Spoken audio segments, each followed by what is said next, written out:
Comme le disait Pinel dans son œuvre de naturaliste, sans tenir au caractère extérieur, questionnant les nomenclatures. N'est-ce point se fermer la source la plus féconde en instruction et refuser pour ainsi dire d'ouvrir le grand livre de la nature qu'on se propose cependant de connaître. Désormais, le caractère reprend son vieux rôle de signe visible pointant vers une profondeur enfouie. Mais ce qu'il indique, ce n'est pas un texte secret, une parole enveloppée ou en ressemblance, trop précieuse pour être exposée. C'est l'ensemble cohérent d'une organisation qui reprend dans la trame unique de sa souveraineté le visible comme l'invisible. Le parallélisme entre classification et nomenclature se trouve dénoué par le fait même. Tant que le classement consistait en un découpage progressivement emboîté de l'espace visible, il était très concevable que la délimitation et la dénomination de ces ensembles puissants s'accomplir de pair. Le problème du nom et le problème du genre étant isomorphes. Mais maintenant que le caractère ne peut plus classer qu'en se référant d'abord à l'organisation des individus, distinguer ne se fait plus selon les mêmes critères et les mêmes opérations que dénommer. Pour trouver les ensembles fondamentaux qui regroupent les êtres naturels, il faut parcourir cet espace en profondeur qui mène des organes superficiels au plus secret et de ceux-ci aux grandes fonctions qu'ils assurent.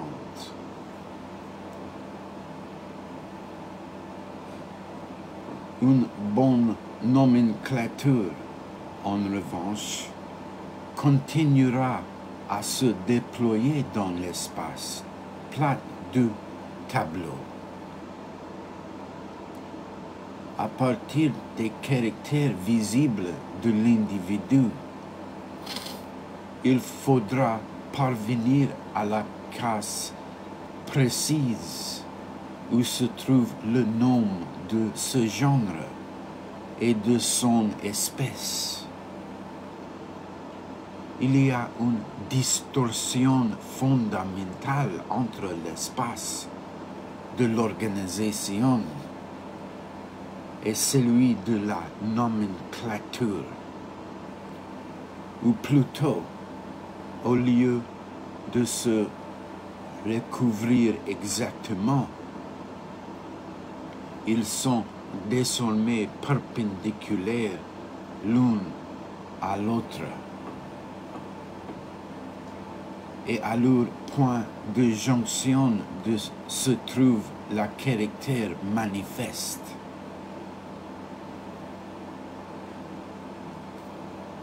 Qui indique en profondeur une fonction et permet à la surface de retrouver un nom. Cette distinction qui en quelques années va rendre caduque l'histoire naturelle et la prééminence de la taxonomie.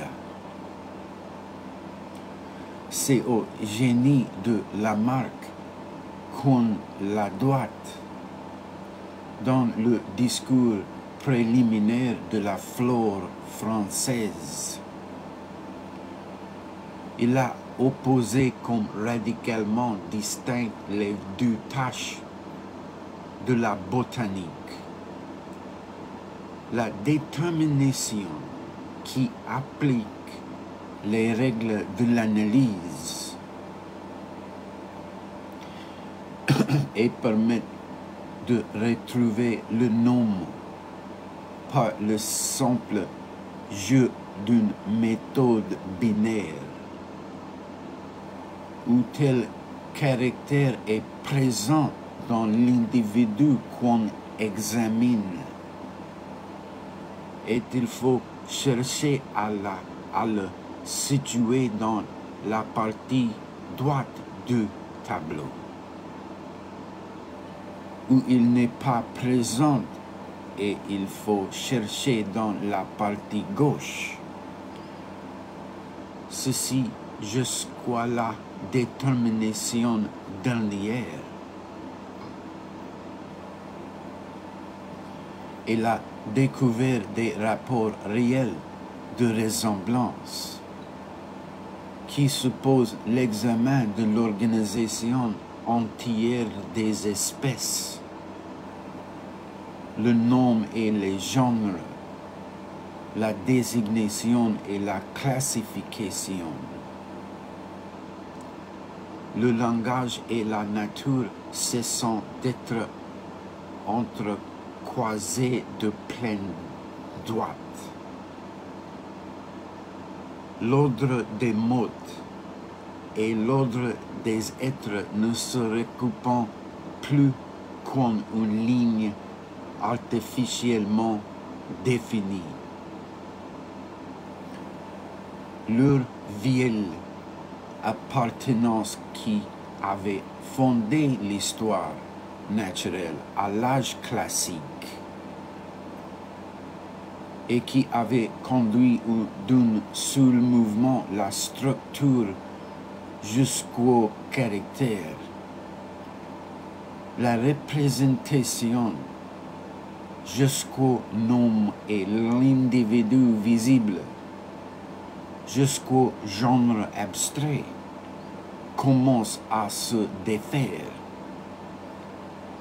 On se met à parler sur des choses qui ont lieu dans un autre espace que les mots, en faisant et très tôt une pareille distinction. Lamarck a clos l'âge de l'histoire naturelle. Il a entrouvert celui de la biologie beaucoup mieux, d'une façon bien plus certaine et radicale qu'en reprenant, quelques 20 ans plus tard, le thème déjà connu de la série unique des espèces et de leur transformation progressive. Le concept d'organisation existait déjà dans l'histoire naturelle du XVIIIe siècle, tout comme dans l'analyse des richesses. La notion de travail qui, elle non plus, n'a pas été inventée. au sortir de l'âge classique. Mais il servait alors à définir un certain mode de composition des individus complexes à partir de matériaux plus élémentaires. Linné, par exemple, distinguait la juxtaposition qui fait croître le minéral et l'intussusception par laquelle le végétal se développe en se nourrissant. Bonnet opposait l'agrégat des solides bruts à la composition des solides organisés, qui entrelacent un nombre presque infini de parties, les unes fluides, les autres solides. Or, ce concept d'organisation n'avait jamais servi avant la fin du siècle à fonder l'ordre de la nature, à définir son espace, ni en à limiter les figures. C'est à travers les œuvres de Jussieu, de Vic Dazir et Lamarck qu'il commence à fonctionner pour la première fois comme méthode de la caractérisation. Ils subordonnent le caractère les uns aux autres. Ils les lient à des fonctions. Ils les disposent selon une architecture aussi bien interne qu'externe et non moins invisible que visible. Il les répartit dans un espace autre que celui des noms, du discours et du langage. Il ne se contente donc plus de désigner une catégorie d'êtres parmi les autres. Il n'indique plus seulement une coupure dans l'espace taxonomique. Il définit pour certains êtres la loi intérieure qui permet à tel de leur structure de prendre la valeur de caractère. L'organisation s'insère entre les structures qui articulant et les caractères qui dessinant, introduisant entre eux un espace profond, intérieur, essentiel.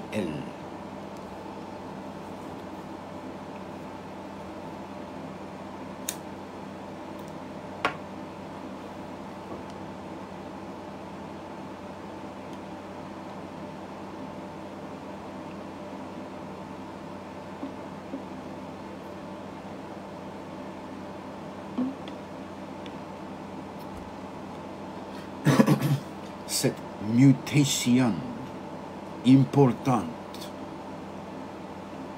se joue encore dans l'élément de l'histoire naturelle.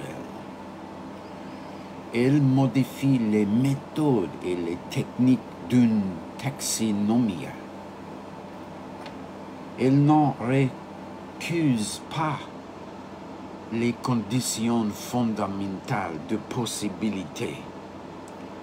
Elle ne touche pas encore au mode d'être d'un ordre naturel. Elle entraîne cependant une conséquence majeure.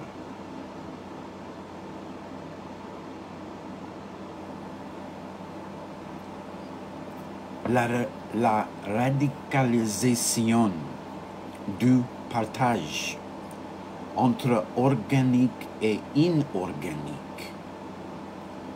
dans le tableau des êtres que déployait l'histoire naturelle.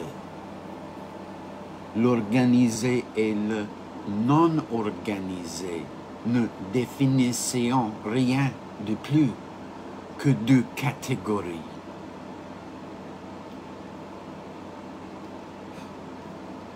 Celles-ci s'entrecroissaient, sans coïncider nécessairement avec l'opposition du vivant et du non-vivant à partir du moment où l'organisation devient concept fondateur de la caractérisation naturelle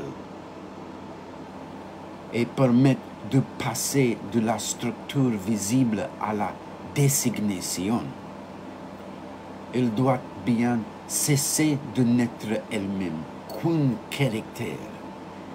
Elle contourne l'espace taxonomique où elle était logée.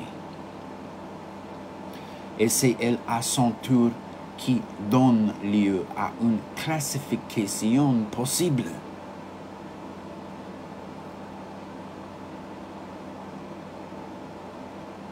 Par le fait même, l'opposition de l'organique et de l'inorganique devient fondamentale.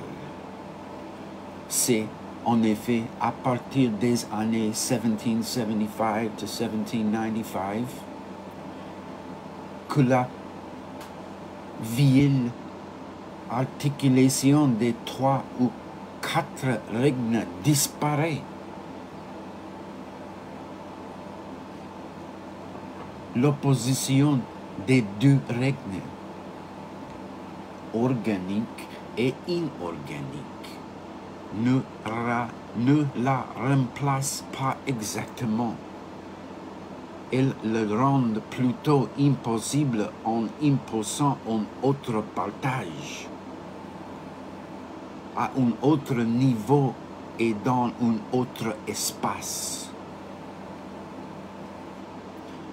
Pallas et Lamarck, formulant cette grande dichotomie avec laquelle vient coïncider l'opposition du vivant et du non-vivant. Il n'y a que 2 règnes dans la nature, écrit Vic Dazir en 1786. L'un jouit et l'autre est privé de la vie.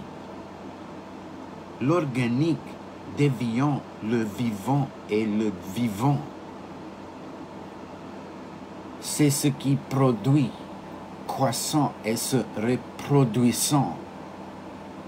L'inorganique,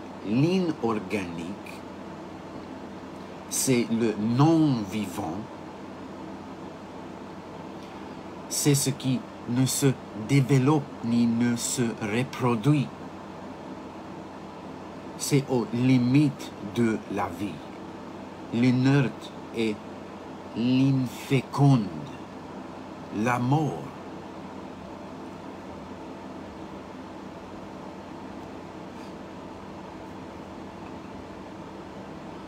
Et s'il est mêlé à la vie, c'est comme ce qui en elle tendent à la détruire et à la tuer.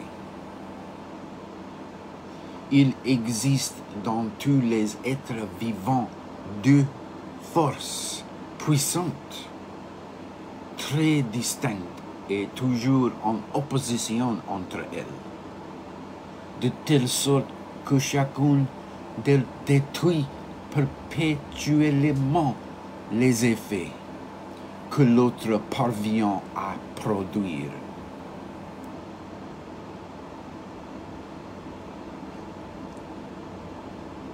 On voit comment, fracturant et profondeur le grand tableau de l'histoire naturelle, quelque chose comme une biologie va devenir possible. et comment aussi va pouvoir émerger dans les analyses de Bichat l'opposition fondamentale de la vie et de la mort. Ce ne sera pas le triomphe, plus ou moins précaire, d'un vitalisme sur un mécanisme. Le vitalisme et son effort pour définir la spécificité de la vie ne sont que les effets de surface de ces événements archéologiques.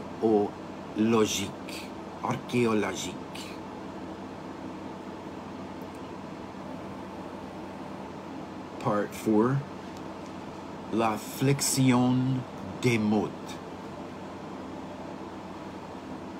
De ces événements, on trouve la réplique exacte du côté des analyses du langage.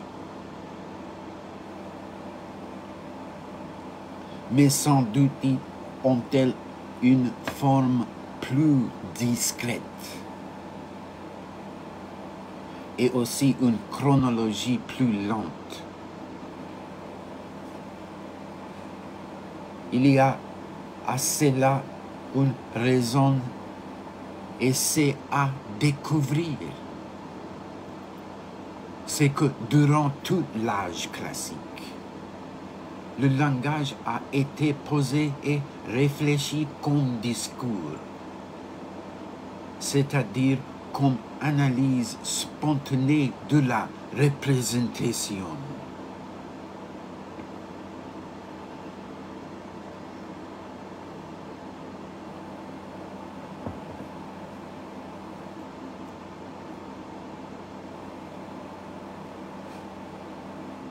De toutes les formes d'ordre non quantitatif,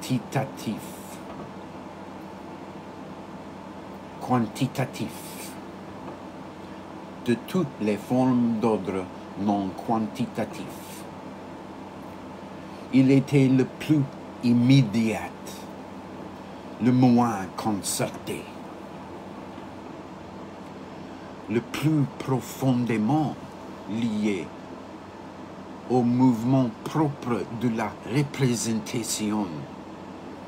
Et dans cette mesure, il était mieux enraciné en elle et en son mode d'être que ses ordres réfléchis, savants ou intéressés,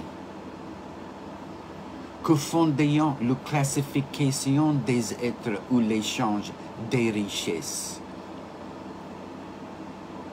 Des modifications techniques comme celles qui ont affecté la mesure de valeur d'échange ou les procédés de la caractérisation ont suffi à altérer considérablement l'analyse des richesses ou l'histoire naturelle.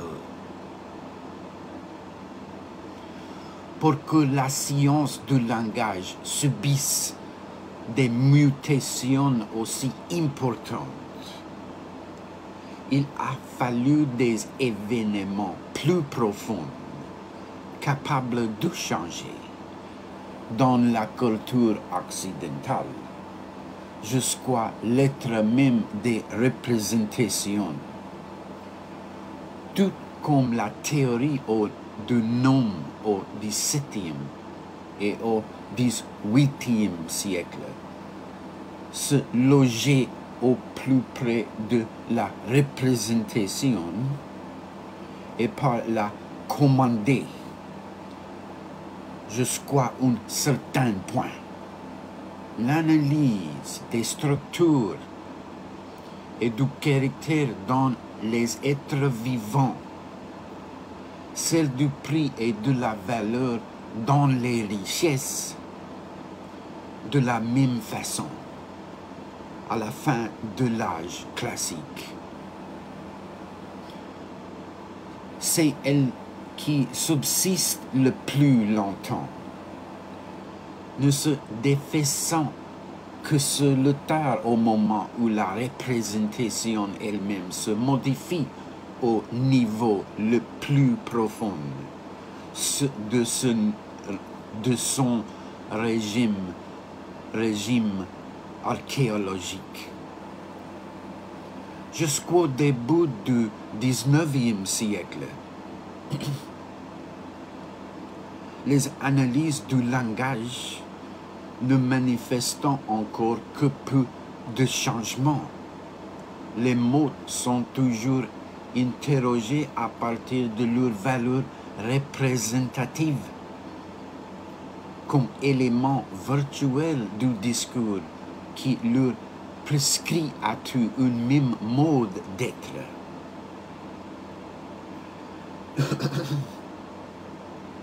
Pourtant, ces contenus représentatifs ne sont plus analysés seulement dans la dimension qui la rapproche d'une origine absolue, qu'elle soit mythique ou non.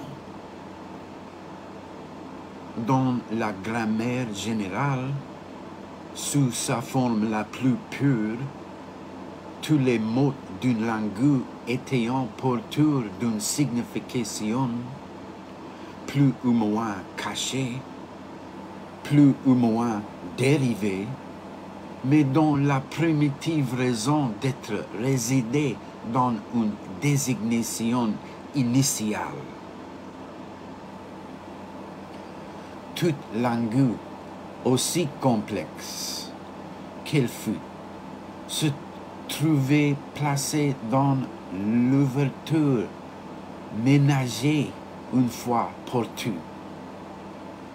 par les cris archaïques, les ressemblances latérales avec les autres langues, sonorités voisines recouvrant des significations analogues, n'étant notées et recueillies que pour conformer le rapport vertical de chacune à ses valeurs profondes, ensablées, presque muettes. Dans la dernière quart du XVIIIe siècle, la comparaison horizontale entre les langues acquiert une autre fonction.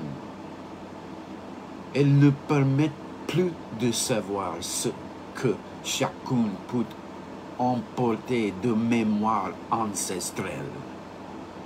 Quelles marques d'avant Babel sont déposées dans la sonorité de leurs mots, mais elles doivent permettre de mesurer jusqu'à quel point elles se ressemblent, quelle est la densité de leur similitude, dans quelles limites elles sont l'une à l'autre transparentes. De la si grande confrontation de langues diverses qu'on voit apparaître à la fin du siècle, et parfois sous la pression de motifs politiques, comme les tentatives faites en Russie, pour établir une relevée des langues de l'Empire. En 1787, paraît à Petrograd la première volume de Glossarium Comparativum Totius Orbis. Il doit porter référence à 279 langues, 171 pour l'Asie, 55 pour l'Europe, 30 pour l'Afrique, 23 pour l'Amérique. Ces comparaisons sont faites exclusivement encore à partir et en fonction des contenus représentatifs. On confronte un même noyau de signification qui sert invariante avec les mots par quoi les divers langues pouvant le désigner. À des langues dont 500 versions du pâté dans des langues et des dialectes différents. Ou bien encore, en choisissant une racine comme élément constant à travers des formes légèrement variées, on détermine les vintels des signes qu'elle peut prendre. Ce sont les premiers essais de lexicographie,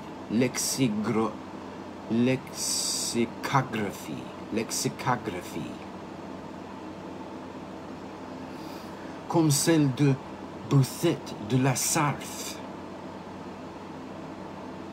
Toutes ces analyses renvoyant toujours à deux principes qui étaient déjà ceux de la grammaire générale, celui d'une langue primitive et commune qui aurait fourni le lot initial des racines, et celui d'une série d'événements historiques étrangers au langage et qui, de l'extérieur, le ployant, luçant, l'affinant, l'assouplissant, en multipliant ou en mêlant les formes, invasion, migration, progrès des connaissances, liberté ou esclavage politique, etc. Or, la confrontation des langues à la fin du XVIIIe siècle met au jour une figure intermédiaire entre l'articulation des contenus et la valeur des racines.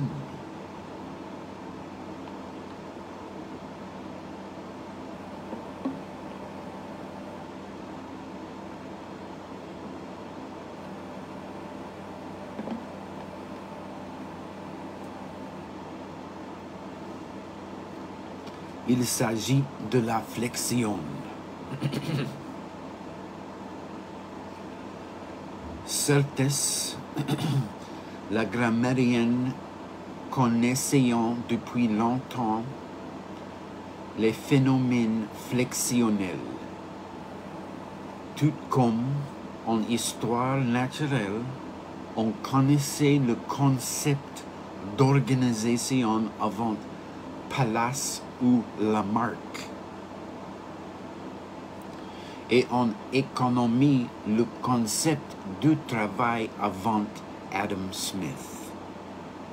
Mais les flexions n'étaient analysées que pour leur valeur représentative, soit qu'on les ait considérées comme des représentations annexes, soit qu'on y ait vu une manière de lier entre elles les représentations, quelque chose comme un autre ordre des mots.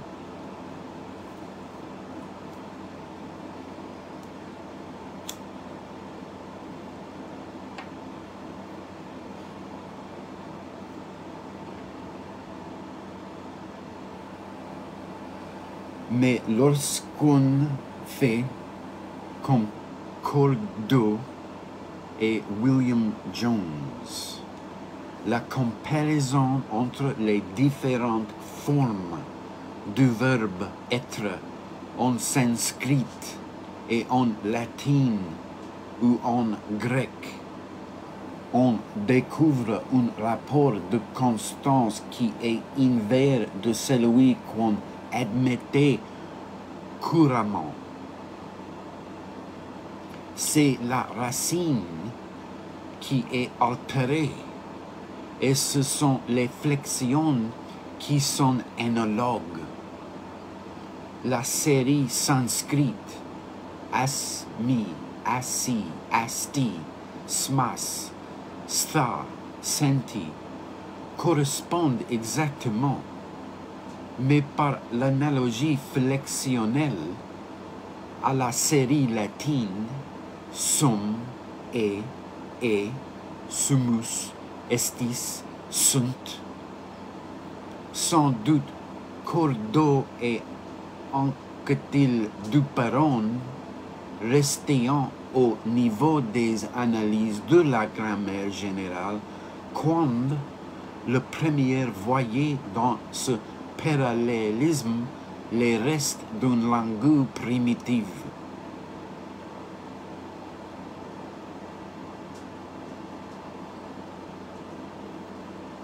Et le second, le résultat du mélange historique qui a pu se faire entre Indus et méditerranéenne à l'époque du royaume de Bactriane.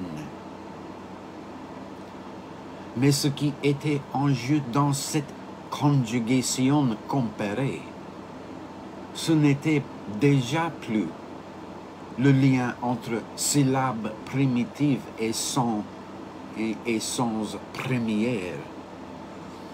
C'était un rapport plus complexe entre les modifications du radical et les fonctions de la grammaire.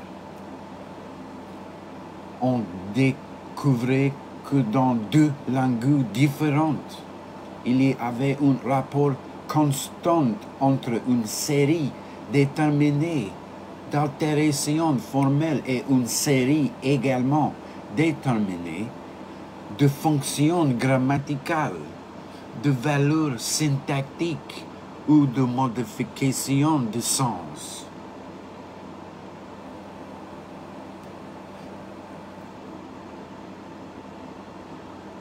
Par le fait même, la grammaire générale commence à changer de configuration. Ces divers segments théoriques ne s'enchaînant plus tout à fait de la même façon les unes sur les autres. Et le réseau qui les unit dessine un parcours déjà légèrement différent. À l'époque de Bosé ou de Condillac, le rapport entre les racines de forme, si labile et le sens découpé dans les représentations.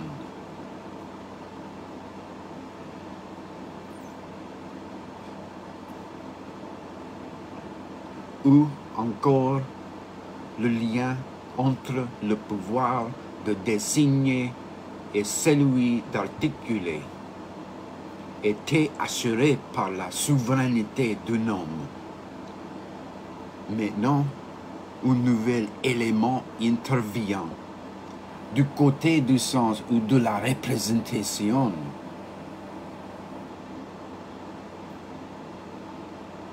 Il n'indique qu'une valeur accessoire, nécessairement seconde. Il s'agit du rôle de sujet ou de complément joué par l'individu ou la chose désignée. Il s'agit du temps de l'action. Mais du côté de la forme, il constitue l'ensemble solide, constant, inaltérable ou presque dont la loi souveraine s'impose aux racines représentatives jusqu'à les modifier elles-mêmes. Bien plus, cet élément seconde par la valeur significative, première par la consistance formelle, n'est pas lui-même une syllabe isolée, comme une sorte de racine constante. C'est un système de modification dont les divers segments sont solidaires les uns des autres. La lettre, ce ne signifie pas la seconde personne comme la lettre signifie selon Kurt de Gebelin, la respiration, la vie et l'existence. C'est l'ensemble des modifications M-S-T qui donne à la racine verbale les valeurs de la première, deuxième et troisième personne.